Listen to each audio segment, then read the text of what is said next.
Okie dokie. Welcome. It's the 18th of December. Time flies when you're having fun. Welcome to This and That. Today, going to review, as I mentioned yesterday, uh, Andy Higginbottom's work on reading capital. And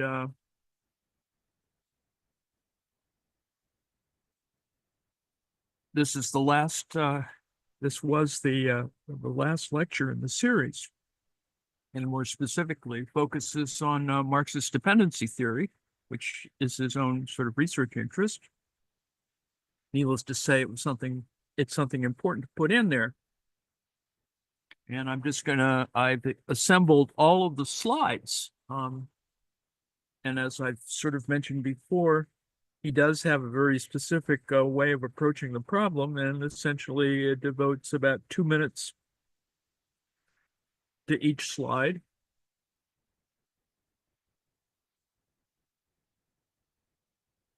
And points in this last episode to what's coming up next. It's unfortunate that we're going to have to wait 7 or 8 months until the next version, I think. That is volume 3. And I'm looking forward to it, of course. Um, between now and then, probably look at it further anyway. So,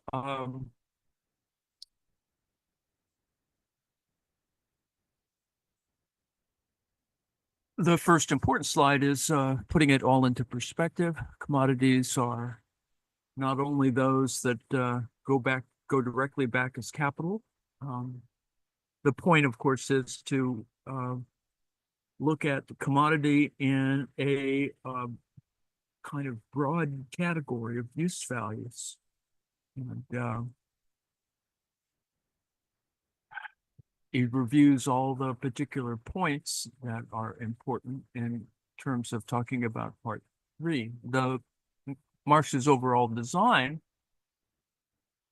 is to consider the unity of use values and exchange values, how they interact on a scale of social totality, that circulation exists alongside of or is an extension of production, departments 1 and 2. Also, there's an internal versus external kind of relation from within, the relation of constant to variable, fixed to circulating, as I've mentioned before, and they're not identical. And different versions of capital here, these different circuits sort of come together as a system of circuits, as I've mentioned before. This perspective on the totality of industrial capital with credit on standby resonates themes from the general law of accumulation. That is a totality model that reproduces class relations, but this mode of analysis has limits, that is increasing productivity and rising organic composition of capital are not brought in as drivers. In fact, they're not quite as causal in that particular sense. There is, of course, the possibility of crisis, disproportionalities, shortages, bottlenecks, instabilities, but no strong necessity. So, is there something else, a third perspective? And he talks about Rosa Luxemburg's model, which, if you, and I think the important point is that he's saying, well, that there's stuff in terms of capital accumulation and imperialism that demand certain action or activity. It comes with a historical moment. There certainly was a lot more upheaval during the times when she was writing, and it certainly is symptomatic of that when they stick you in jail. So there's that, of course. The method of violence is the immediate consequence of the clash between capitalism and the organizations of a natural economy, which would restrict accumulation, their means of production, and their labor power no less than their demand for surplus products is necessary to capitalism. And, the point, of course, is that she's extending a Marxist model that has certain assumptions about the crisis that is going to occur, and that seems inevitable in one sense. There's a kind of direct causality there. And protective tariffs and accumulation. In reality, political violence is nothing but a vehicle for the economic process. Both sides of capitalist accumulation are organically bound up with each other through the very conditions of the reproduction of capital, and it is only together that they result in the historical trajectory of capital. And you can see this in if you can't be cynical about it in the sense that, oh, it's just another war. Well, in the current context, violence is unfortunately not a byproduct, but is deeply engaged in the current situation of whether there is or isn't crisis. We can see that certain operations meant to protect capital at one level are also meant to produce capital in another. That is, by kowtowing to Russia, or withdrawing, or essentially reinforcing their terms, or trying to fob off accountability, hegemonic accountability, all we get is a further round of violence. More violence can occur, and they may occur within the next 12 months relative to Ukraine. Because even if the U.S. withdraws or capitulates or dithers, as Trump is wont to do, because he's pretty much a coward, and he doesn't want to have to make a decision that will put him in bad with not only with a variety of stakeholders in this particular, for example, the Ukraine war, but he is also going to feed a much larger crisis. And he's more concerned about making money anyway.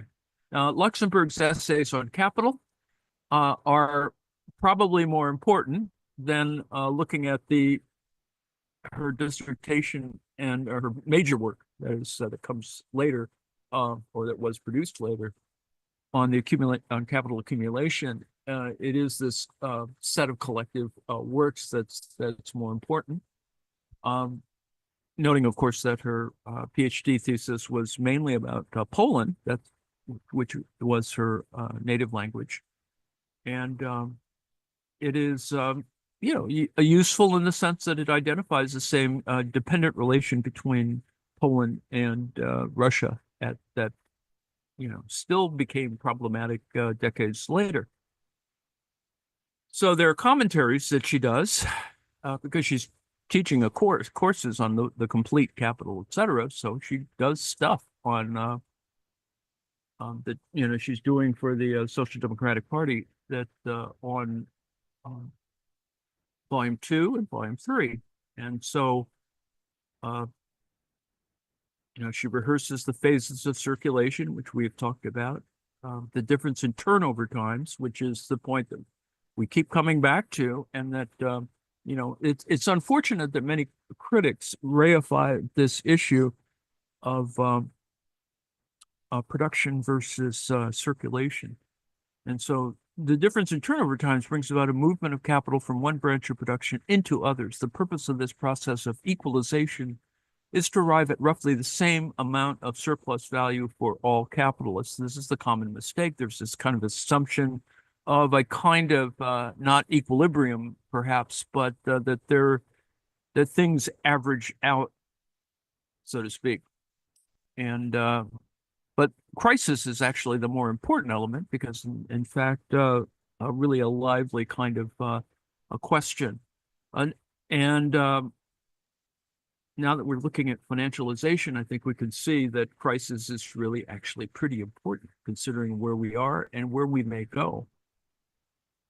It won't take that much to actually produce another one of these crises.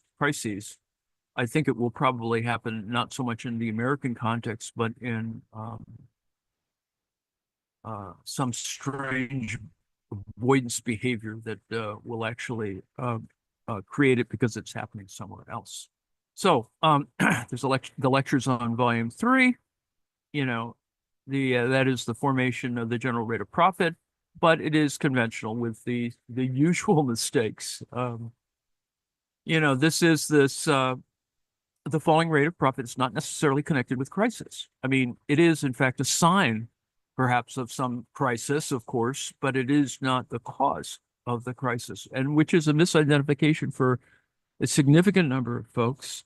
This, along with other elements of the transformation problem, are that given too much emphasis. It's similar to the kind of sub-conclusion that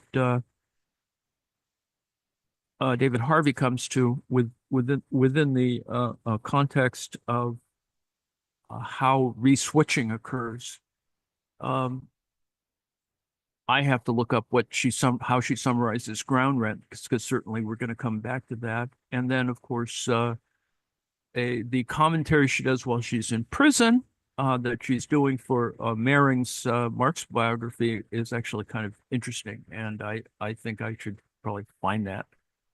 How is it possible for each stratum of exploiters to be allocated as an equitable portion of the wealth created by the labor power of the proletariat? It raises the question that we've come back to a century later about equality, inequality. Can you make this more equitable in a large context? And for example, if we could make it more equitable, then we could move to, eradicating the barriers among classes and blah, blah, blah. All that seems, an interesting idea, but perhaps impossible in the long run. And then there, of course, is this particular text that discusses the relationship between, and this is a key point, is whether falling wages and rising profit. Ultimately, the message is we're trying to get to the relationship between wages, decline in wages, and increases in profit, and trying to sort of rationalize the way in which rates occur. So suppose there's a general wage rise. According to the theory of value, the level of wages does not affect the value of commodities at all. Yet once understood as prices of production in those branches of production where outlays for wages are higher than the outlays for constant capital, the prices of commodities thus rise. But in those branches where the outlays for variable capital are lower, then the outlays for constant capital, prices fall. For the totality of all branches of production, the rise in prices in one case and the fall in prices in another compensate for one another, and as a whole, the outcome will be what theory has shown us.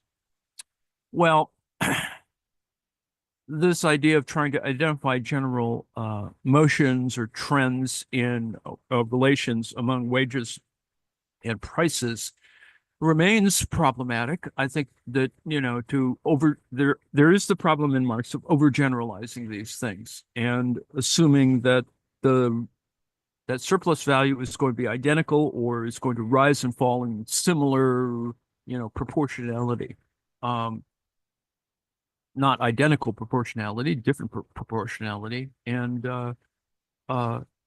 so ultimately, a general fall in wages leads to a general rise in surplus value, and the rate of surplus value, with other things remaining equal, also in the profit rate, even if different proportion, it leads to a fall in production prices for the commodity products of capitals of lower than average consumption. So you could say that there's a kind of market relation there. That'd be going too far, but it is an interesting question. And a rise in production prices for the commodity products of capitals of higher than average composition. A fall in wages is thus only possible here if wages previously stood above the normal price of labor, or if they are now to be pushed below it. So this assumes a kind of set of activities or motion that are easily sort of studyable, whatever, worthy of analysis. And this is a continuing problem in the literature for saying that all of these things are so clearly connected together. The laws of motion aren't quite so generalizable. And in fact, they're differentiated because of things like what David Harvey has talked about, that space and time change. And it is those variables uh, that cause these kinds of issues. But it has a history, and it is a generational one. And I think this diagram is actually pretty good for that, to identify that there was a Luxembourgian kind of a move that was very important, particularly for German politics. There's the modeling of imperialism, which is important, for the emerging or approaching Russian Revolution.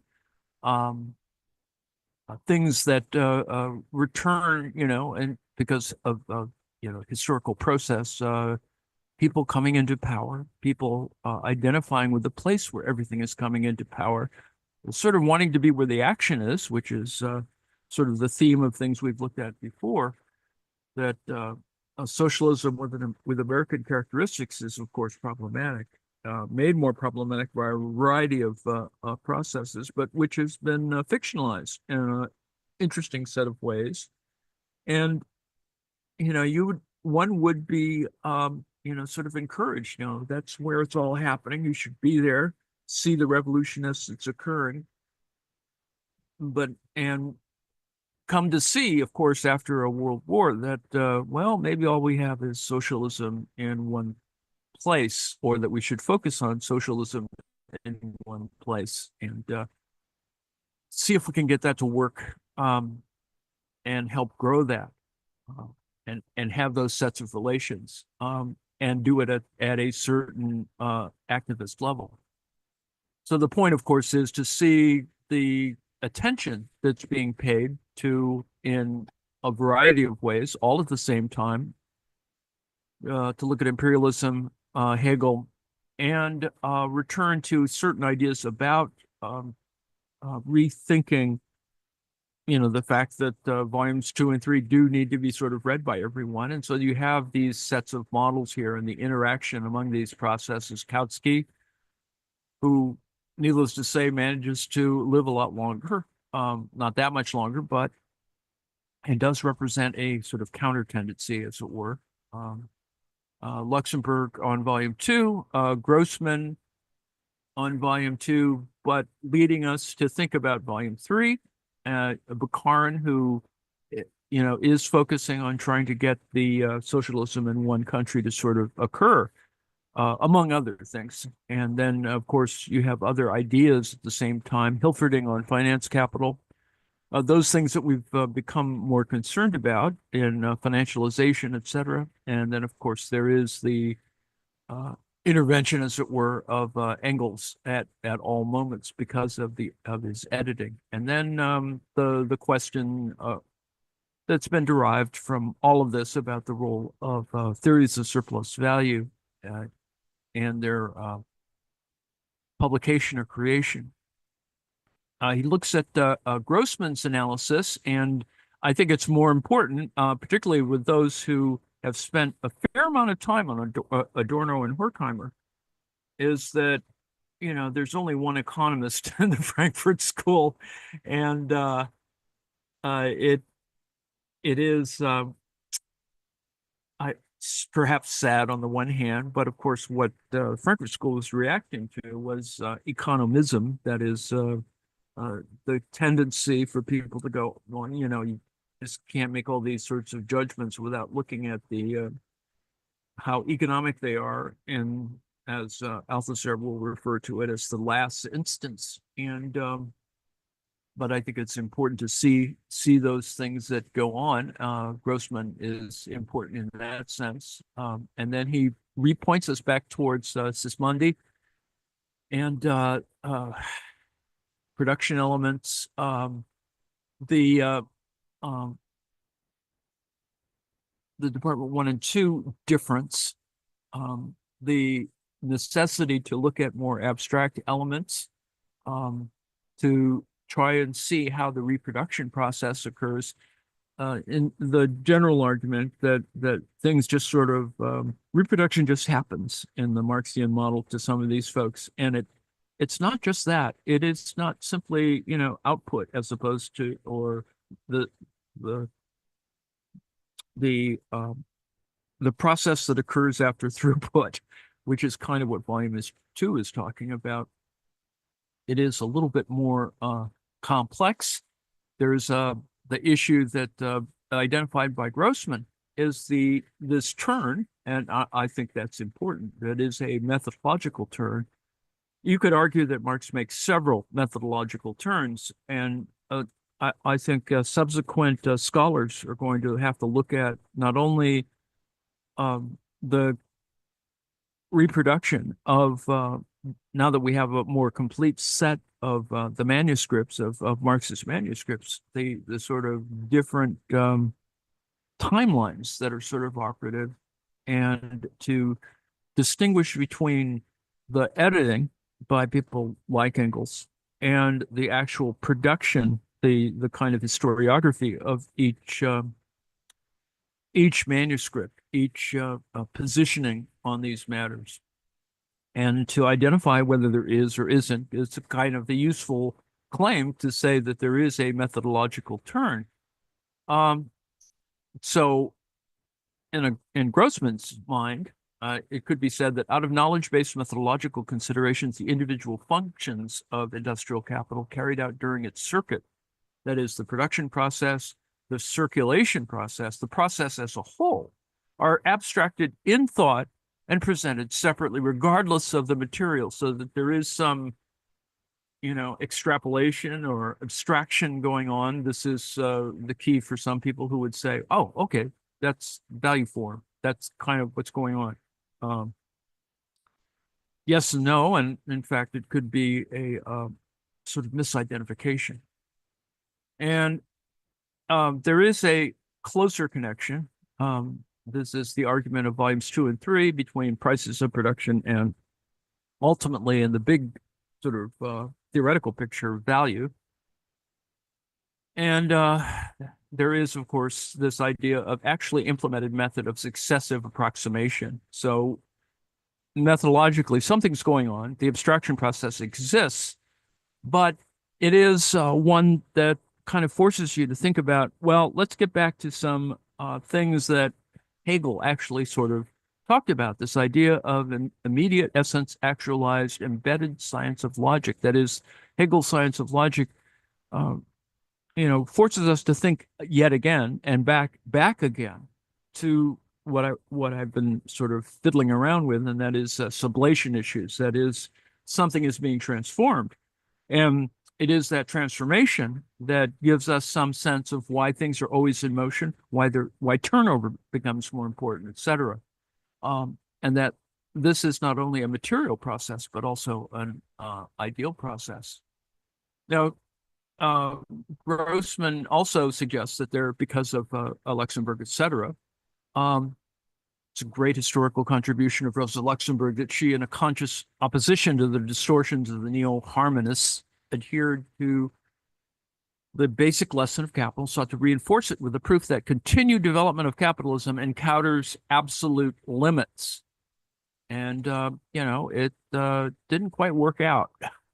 It's not so much that it didn't work out, but it is to see that her own deduction of the necessary downfall of capitalism is not rooted in the immanent laws of the accumulation process, which is what she had focused, in her big work on capitalist accumulation, but in the transcendental fact of an absence of non-capitalist markets. So this is where there's this tension of unevenness, the whole uneven argument, because, if you try and say, well, you're going to have to get them all together to move at the same time, that's just really problematic. Do you wait until you have this is the critical mass problem, is you always need, well, we're going to need more people, we're going to need more consensus, blah, blah, blah, blah. Is this the crisis, as like with Californians, is this the big one, that is the big earthquake? It never is about the big earthquake, but rather a bunch of major earthquakes that screw up all kinds of stuff for, many years. Luxemburg shifts the crucial problem of capitalism from the sphere of production to that of circulation, which is a natural thing relative to volumes 2 and 3. Anyway, hence the form in which he conducts her proof of the absolute economic limits of capitalism comes close to the idea that the end of capitalism is a distant prospect because the capitalization of the non-capitalist countries is the task of centuries. So, this is revolution in our lifetime versus revolution somewhere soon. There's other elements of this, of course, and we know this because of the limitations of Marx's own, or the constraints of Marx's own sense of a model of method, that is to rely on gold, did not have fully, anticipated some elemental financialization, some really problematic financialization, or, he thinks about it. It's certainly outlined, but it is not fully, sort of engaged. And that's kind of what the history of Marxism is people, tackling the whole thing like Luxemburg and saying, okay, well, at this moment in history, we're going to put all these things together and maybe get something out of it that's going to help point politics forward. But at some moment you go, well, not quite doing that. And we need to sort of sense that it can do that. And the structural questions are the ones always, I think, that emerge or that remain. Which is why, there's a return to Marx in the 1960s by the German new reading of it. And of course, the reaction to that, the rise of the new left, Althusserian, stuff, all those things. Those are kind of a re-examination that is really no different than the same kinds of issues going on in the teens and 20s. Now, Bauer in detail is actually important, and we should probably spend time on that in the future. In Marx's scheme, Department 1 always accumulates half its surplus value, whereas accumulation in Department 2 is anarchic and jerky. This is it. Some people would claim that not so good. It's a kind of rationalization for a constant accumulation. Well, it's so chaotic, we shouldn't be dealing with it. It's a similar issue about trying to find crisis, and much ink has been spilled on, is this the moment where it's going to happen? Should we get ready and keep our powder dry or whatever? So back to the declining rate of profit, and the prices of production and the average rate of profit are a crucial link in establishing the relationship between the labor theory of value and reality. This is that continuing issue about, trying to worry about whether, you have globules of labor or whatever, and to account for it partially in an activist way, to be able to explain to people, you're being exploited. But the reality is, of course, exploitation occurs in a whole variety of ways, and it exists not only at the level of labor, but at its equivalence in capital. And I think to explain that to people is still quite difficult. Grossman was the first to give prominence to Marx's explanation of the inherently crisis-prone nature of capitalism and its tendency to break down on the basis of the tendency for the rate of profit to fall that results from the logic of capitalist production rather than the distribution or exchange. That's, you have to sort of see, this is just the same problem sort of reworked. What is it? Is it one thing or the other, or is it both? Some people theoretically have lived or died on these relations and reflect themselves, of course, even in contemporary discourse, of people who say, well, you're talking too much about epiphenomenal things, or you're talking too much about ideology, and you're not talking about those, the actual, lived the means of production actually, or whatever. So the issue, of course, is that it's a dynamic model, one that is can't be just sort of said that, oh, it's just so dynamic that it's just random. And if we get to a revolution, we get to a revolution, and you can't. It's impossible to predict, certainly, but even if you could predict it, you would have trouble.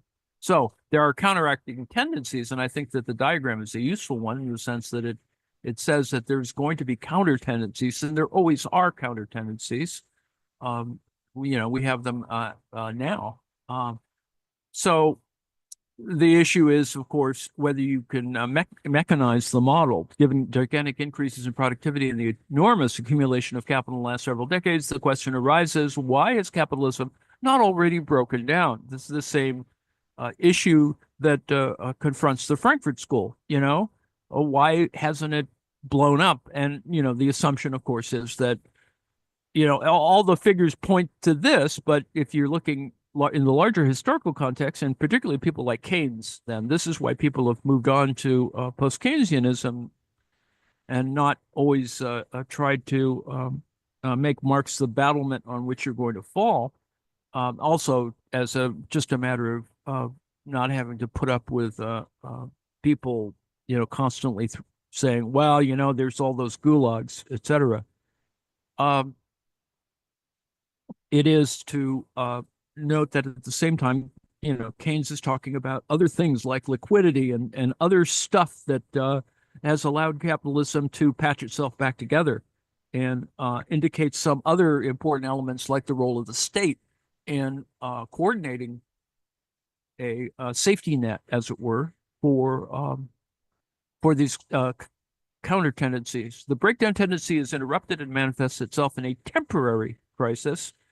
And then ultimately, the either various circumstances reduce the value of constant capital or increase the rate of surplus value. And then restoring profitability either through internal mechanisms, that is real wage cuts. Well, no, that isn't actually what happens. And I mean, you could claim that it would do that theoretically, but the reality is, of course, that it doesn't quite do that, and certainly not do that in a way that would move us in the direction towards, some sort of resolution that is the move towards socialism. And you always get these senses that, oh, well, this, there's an increase in social welfare, and it's getting better. And we've been given incentives to make it better, and we're cooperating, and there's less violence, and blah, blah, blah. All of those rationalizations kind of are there, but they're not they're not that tangible, and that's the issue. And then, of course, the thing that is sort of undersubscribed, although certainly Marx was working on it. It's not like he wasn't aware of it, nor the later Marx does talk about the issue between North and South. He doesn't identify it as such, but he becomes more concerned about development issues, the unevenness stuff, why he, in his later life, looks at India and Russia and Latin America. He tries to think about these kinds of differences. And so foreign trade, the sale of commodities at prices of production deviating from values, the transformation of values into prices of production, higher prices in high-tech sectors is a mechanism through which surplus value is transferred from less developed to more developed countries. This is this idea of capital export that it dominates the literature because it's trying to get a better handle on, sort of the Hobsbawm 1870 to 1914 period, the golden age of imperialism. But if we look at the sphere of production, it follows that the economically backward countries have a higher rate of profit due to their lower organic composition of capital than the advanced countries. This difference in rate of profit and lower organic composition of capital is about, tech, right? And the continuing question that we saw by Brad DeLong on, was it a good or a bad thing to provide production technology closer to the source of the raw materials? This is a continuing issue in terms of uneven development about supplying technology to places like Brazil, et cetera. And, there's a trade-off in doing this because, you have to ship the machines, you have to, send technical folks, you have to train people. It's costly on the one hand. On the other hand, you get more profit and locally, and then you sort of enlist the local class structure. And that's the whole point of dependency theory, is that you have formation of class structure that is not necessarily identical to, the between North and South, for example. It's not like everyone's, in serapes or something, but the reality is that there's a difference, and there are lower costs, and of course there's greater deprivation. And uh, as I pointed out yesterday, that Brazil is an interesting example of that relative to the Olympics, right? You could see, oh well, okay, well you just get the army out there and clear out land.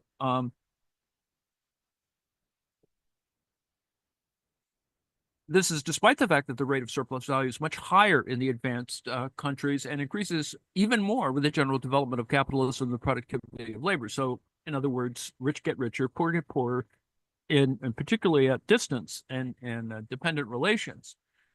And the point that Andy is making here is that there's a difference in value. The value difference and the profit rate difference is important. Um, and international trade is not based on an exchange of equivalents because, as on the national market, there's a tendency for rates of profit to be equalized. Now, the point, of course, is that, looking at it from it depends on where you sit in this particular little equation. Commodities of the advanced capitalist country with the higher organic composition will therefore be sold at prices of production higher than value. Those in the backward country at prices of production lower than value. And this note that you can get an average profit rate, et cetera, seems, well, there we have numbers that we can work with. Well, yes, but they fail because, obviously the base from which you're working is different. The things that are being produced, all of the sets of relations are different. And then you have intervening structures that have, as globalization has proven, that you have sort of it is more flexible. Let's put it that way. That you have, the distance changes, the supply chain changes. You have in the current globalization, you've had the advantage of being able to optimize certain production processes, or in the case of globalization, inventory processes, which is really cool from a production point of view because it does reduce costs, increase profit. But you see that, as I tried to point out yesterday, that much of this is all fine and dandy in each in their location, but then you have to sort of talk about what capital is in this context, and because it's moving around, it does move around. It does get transferred. It does get exchanged. It does get transformed. And currency becomes a real problem in this context because, you kind of equalize flows and, how much is, and this is why you have reserve currencies and a variety of other things that people think that it's going to be okay because, there's more of a standard. And of course, speaking from the USA, having the dollar as reserve currency is an advantage, but it's not an advantage necessarily to move to other reserve currencies, which some people in the business press, sort of wave around as sort of this thing. The point is that it's not a clash among reserve currencies so much as it is looking at the basic process of exchange. That is that many of these transformations are occurring at a intermediate level, at intermediate levels, and that's where the profit is occurring.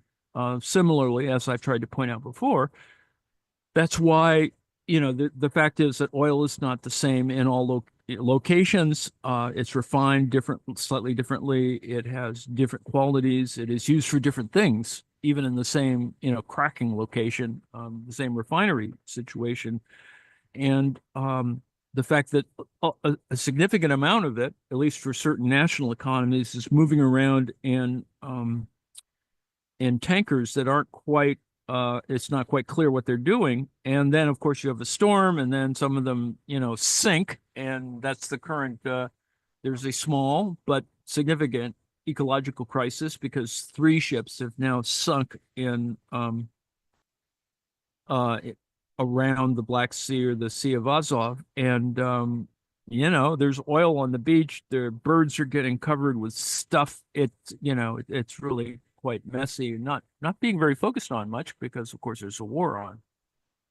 And then there's, of course, Grossman tries to get this together, but the point is that there's a variety of other tendencies going on. And of course, Grossman is monocausal. This is kind of what Andy is talking about. Monocausal on profits rather than realization of surplus value and disproportionality.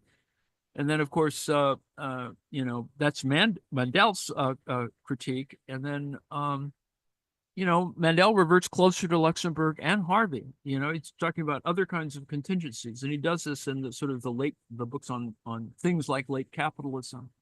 You need a kind of new totality. New totality needs to work from different perspectives of the whole. So this is this idea that it is not a singular set of causes, but a complex set of causes. And then, of course, Marx's dependency theory arises from this because some people who have been toiling away at dependency theory, center periphery theory, world systems theory, trying to work through some of these things, partially because it doesn't work real well. You have to go, oh, well, it is a system. It is a global system. How is it working? Can we identify how these things happen? And we know, of course, that there is unevenness, and we sort of need to, get our models straight.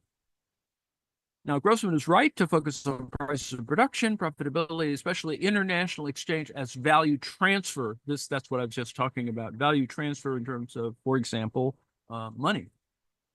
But, this doesn't sort of reveal itself in Marxist math. And then there's even greater exploitation of labor in the backward countries, and dependency theory arises from this. There's a whole literature for this that is partially a reading not only of the immediate situation in a particular Latin American country, for example, or part of the globe, but also its relationship to other global processes. In other words, dependency theory becomes important because there's greater turmoil in the post-colonial, post-war, post-imperialism, even though imperialism is always still there, kind of world. And it comes from a variety of other regulatory elements about, whether you're tying money down, whether you're looking at, all kinds of regulatory things, which also, is a theory in and of itself. And so if you argue that, well, capitalism's still moving on, there's still monopolies, there's still this and that, and they're all there. They are all there. Some people think, well, we've moved past that. Well, no, you've never moved past it. It's still there. It's a component of the problem. America has oligopoly because that's sort of natural. There is a tendency towards this kind of concentration. It's not hoarding per se, right? It's not the collection of objects so much as it is the hoarding of equivalence. That formation of wealth is being defined in a different sort of way, and you sort of need to be able to identify what that is, how that occurs.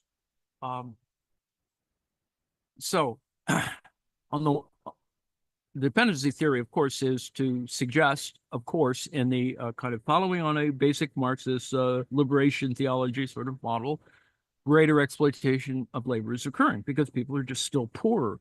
And they're at even though there's no world war, there's still, stuff is not moving at the same pace.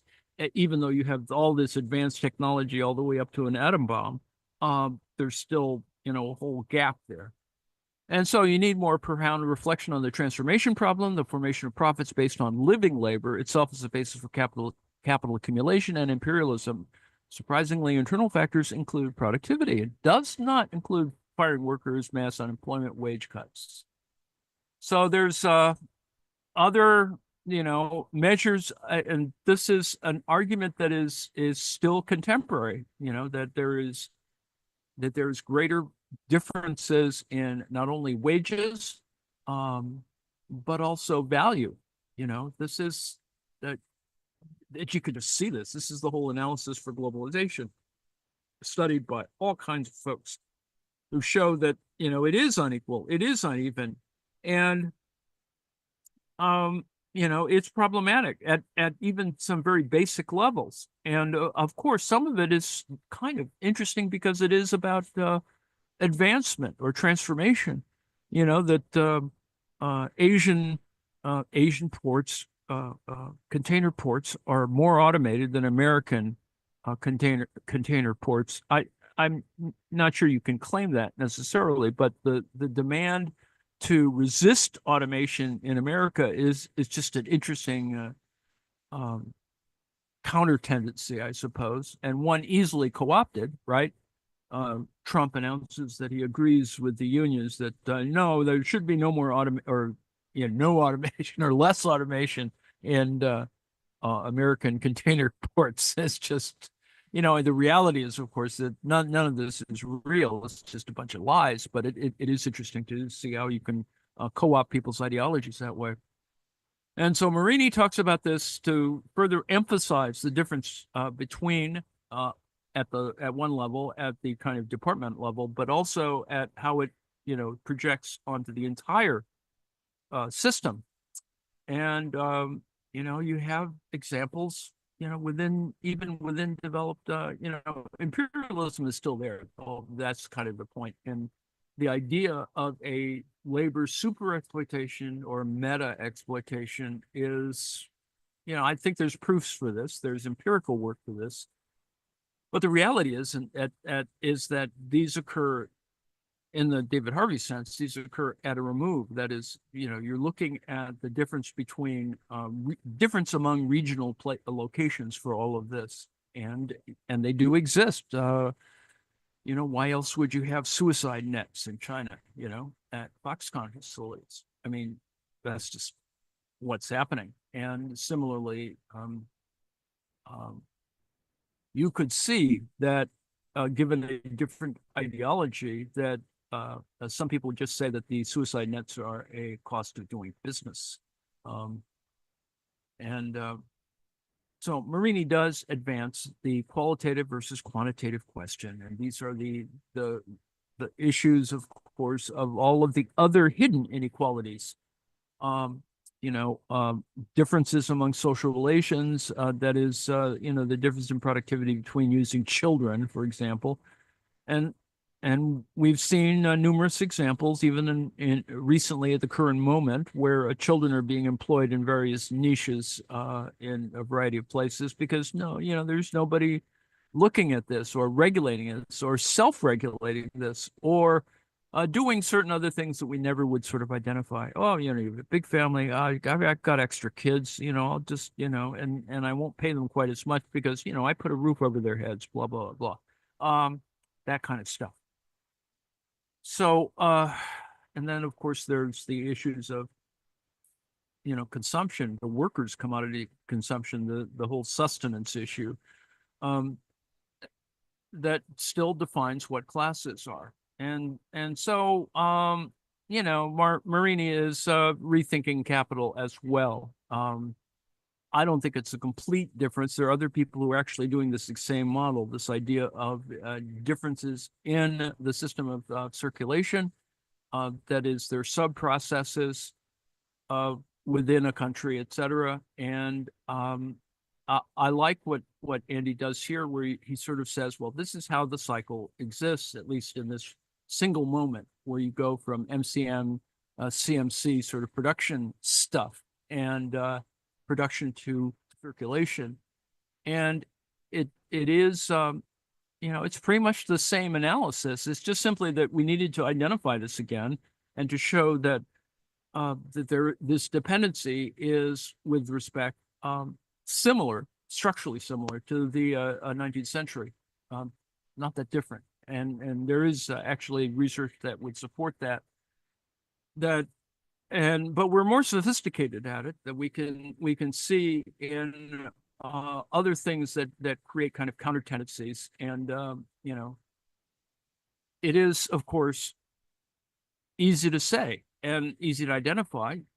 Departments 1 and 2 are different, just in subordinated countries. In Latin America, compared to the imperialist center, international trade is in different types of commodities. Now we have chips that are the issue. And there's differentiation in the market for chips, of course, between customized chips, difference among speed, differences among processes, which is, why we have these issues.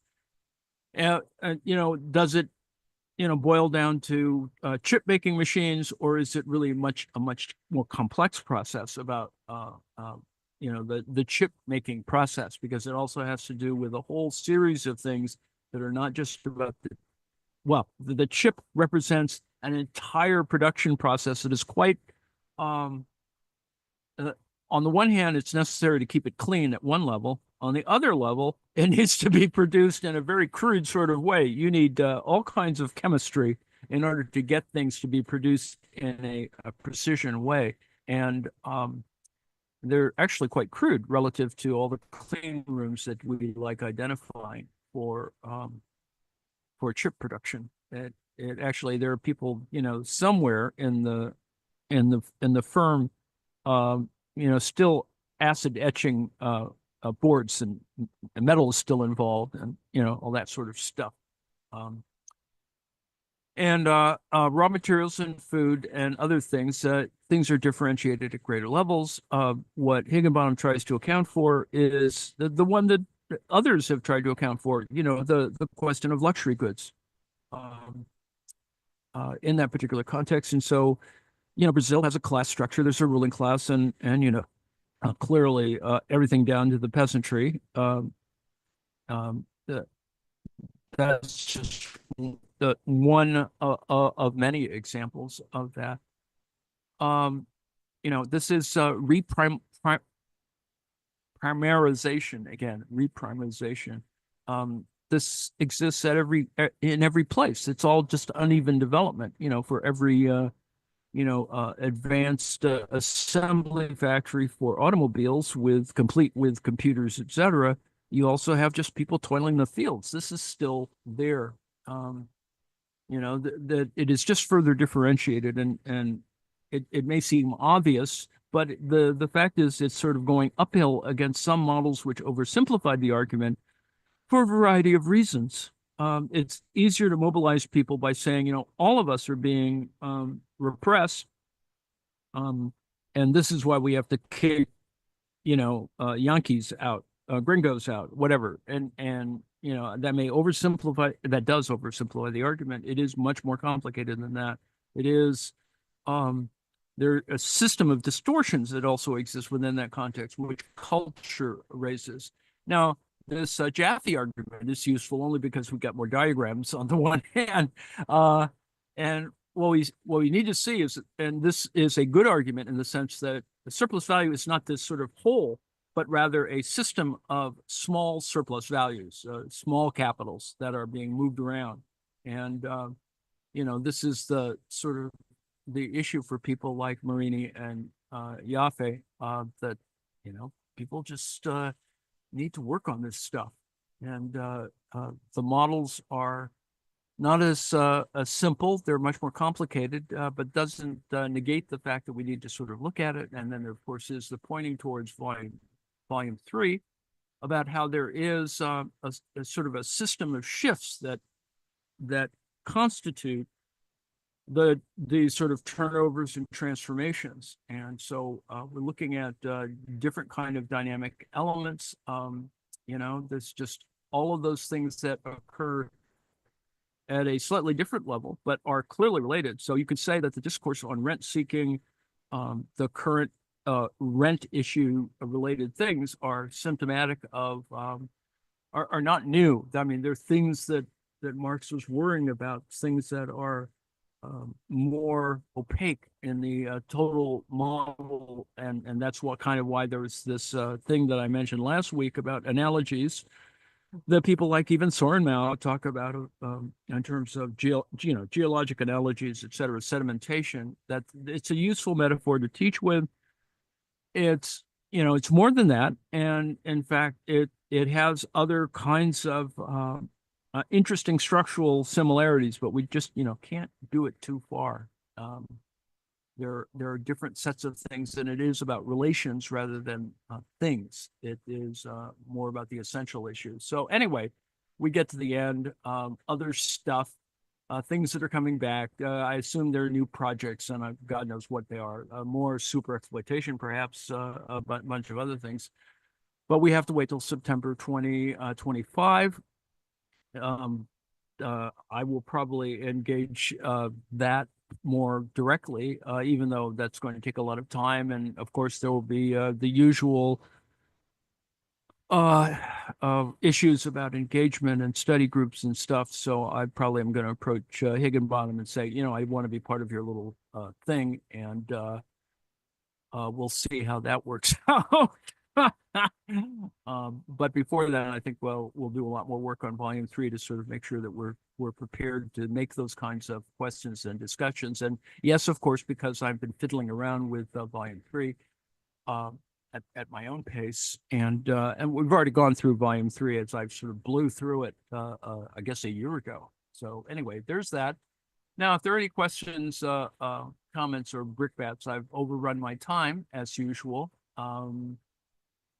So let's see if there are any.